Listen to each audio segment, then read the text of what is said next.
Sister Wives. Kody plays Janelle with humiliating proposal. I will explain everything. Watch this video until end.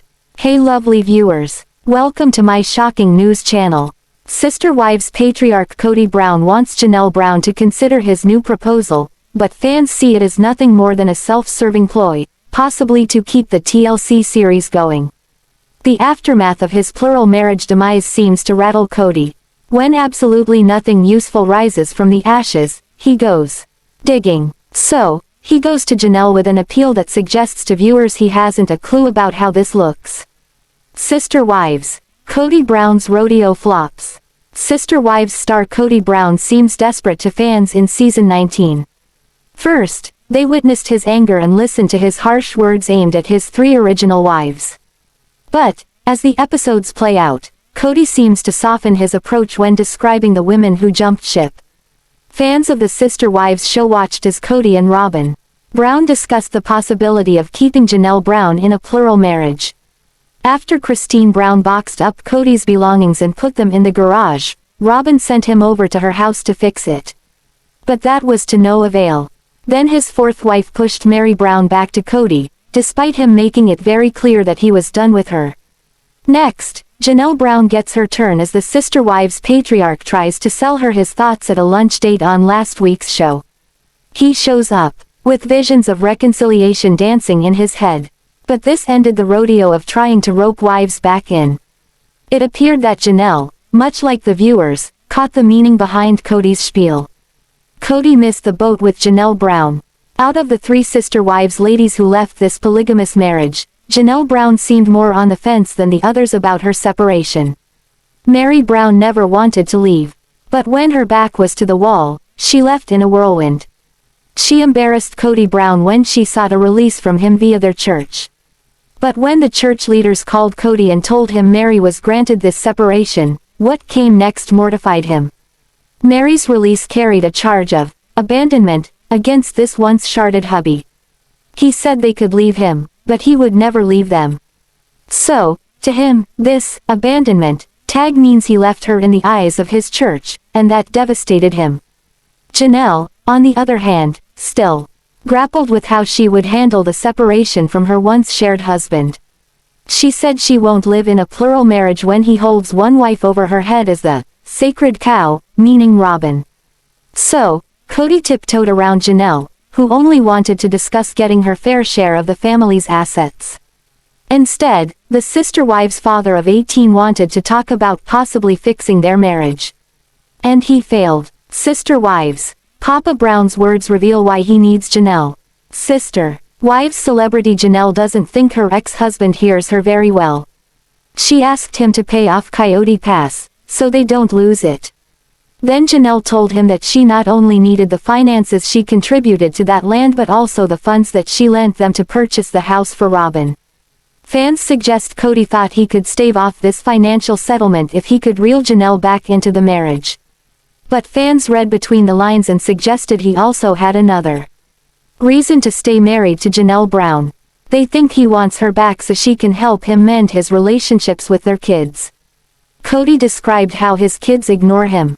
He said, "They've shut me out." He also conveyed that without Janelle endorsing him, this won't change. Janelle never heard, "I love you," or, "I miss you," from the Sister Wives patriarch. Not a whisper of romance came out of his mouth when attempting to entice her back. But it looks like Janelle Brown has Kody Brown's number, as she remains without Kody today, which is almost 2 years after that scene filmed for the TLC series. Pause family game night, throw on purple floral blouse and get ready to take absolutely no accountability for any of your own actions. It's time for another episode of Sister Wives. This week's episode kicks off in Utah where Christine is hosting a dinner for some of her children, including her son Peyton, who is meeting her boyfriend David for the first time. Before David arrives and is subsequently mauled by Christine's mouth, Christine asks that her kids please be nice this time, and not scare away her future husband, to whom she's not even engaged.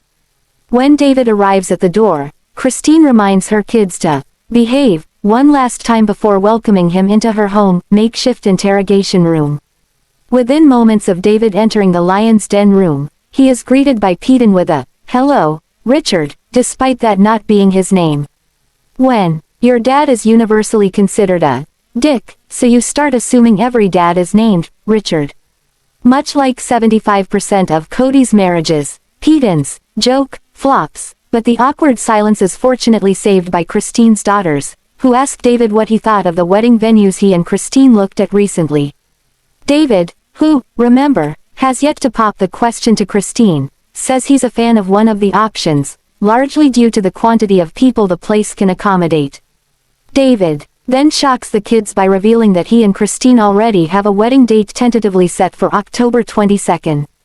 Do you guys think Mom will be able to get her performance of "Let Me Call You Sweetheart" ready by then? As Christine's kids exchange side eyes amongst each other amid comments about how fast their mom and David are moving, Christine lets viewers know that she would have liked if she and David had moved even faster, preferably during their second date when they went to see The Little Mermaid. Not to be confused with my second favorite song from that movie, Poor Unfortunate Souls, which I hum to myself anytime someone mentions Kody and Robyn. Christine's spawn go on to pepper the couple with questions and comments about their first kiss and what bodily functions they're comfortable doing in each other's presence before both Aspen and Isabel mention, again, that they still aren't used to seeing their mom getting her PDA on with someone. Especially since it wasn't something they ever saw their mom and dad do growing up. According to Christine, she's just testing her kids with all this PDA and whatnot, and they have to get used to seeing her shoving her tongue down their future stepfather's throat because it's just what's going to happen. I think that's nice. Yeah, testing their upchuck reflexes.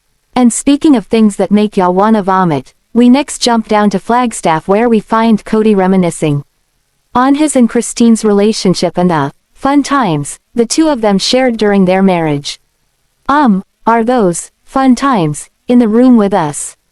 Despite these allegedly fun and special times, Kody claims he and Christine were unable to maintain a friendship after their split due to the massive betrayal he felt when she left. Later on, a giddy Kody thrusts himself into the camera to let everyone know it's his 55th birthday.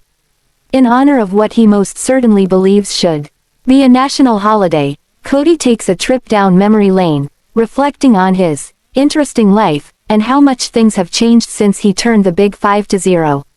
Kody says he spent the night before his birthday discussing values with Robyn, while admitting that he's struggled with his own values in the wake of his 3 divorces. Kody proceeds to talk about the big picture he had in his mind of his larger-than-life family and how it's since been shattered. During that, Christine, he does, however, give Robyn a shout-out for being safe, kind and sweet. While Kody claims he's content kicking it with Robyn, the adult live-in, tenders, King Solon, the one with the pacifier, he also says he has tons of guilt over his fractured relationships with everybody else that's out there.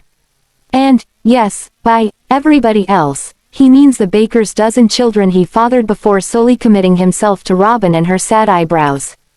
As you do. As for Robyn, she says Kody is lost and angrier than ever, not only because he's in pain, which is no surprise, given his stabbed kidney and all, but also because he's afraid that she will leave him, too.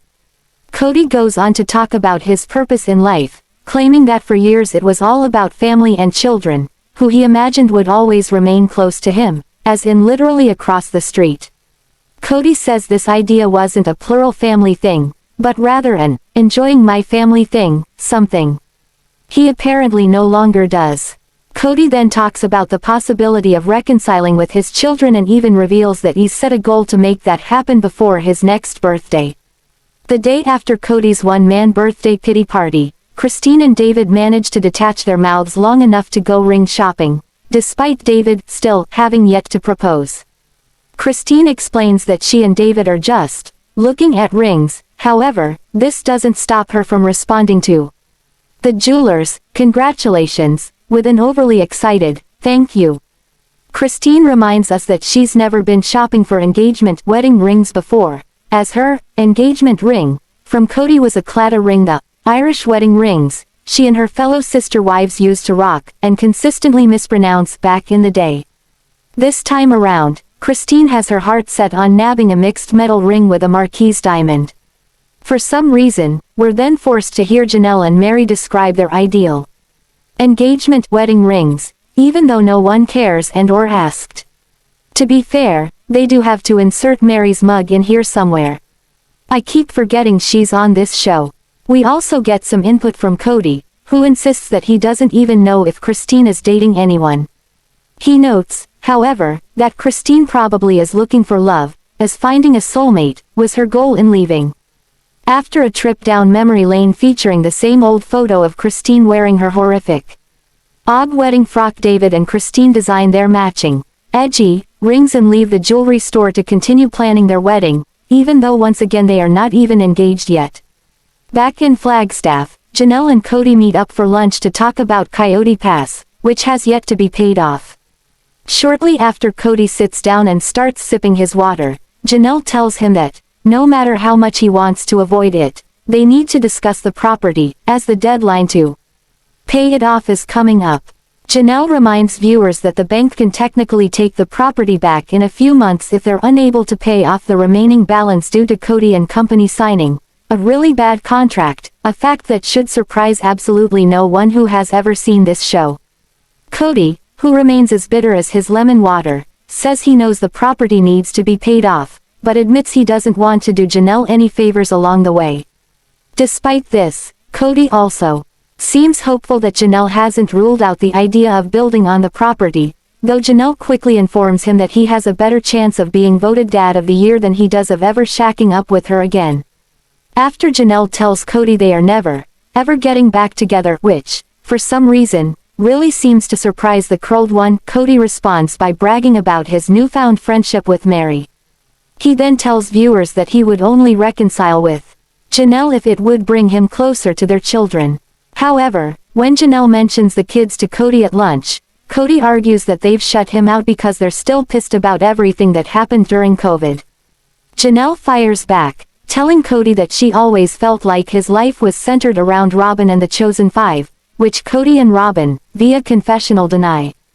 Janelle clarifies that Kody's life is centered around his youngest kids, to which Kody interrupts to add, and you don't have little kids, before suggesting that generation gap between Janelle and Robyn has contributed to their discourse. So, to recap, Kody wants Janelle back, because he thinks it will help him worm back into his kids' good graces, not because he actually wants her. He also wants her to become pals with Robyn, and when Janelle doesn't want to do that, he basically calls her old AF. Surprisingly, Janelle doesn't get up and leave at this point and instead brings up an incident that happened years ago when Kody got mad at her over a conversation she had with Robyn about the purchase of the mountain mansion. Janelle goes on to call out Robyn for ratting her out to Kody over the alleged conversation. When asked about the incident, Robyn insists she didn't rat on Janelle, before admitting to doing exactly that. Janelle bringing up the incident with Robyn doesn't sit well with Kody, who claims that rehashing the past will only lead to more destruction for him, of course. Janelle tells Kody if she can't speak freely then there's no sense in continuing the conversation. She also tells viewers that Kody reacts this way anytime she or her kids try to talk to Kody about Robyn, whom she dubs Kody's sacred cow. Thanks for watching this video. What do you think about this video? Told on comment box and subscribe our channel.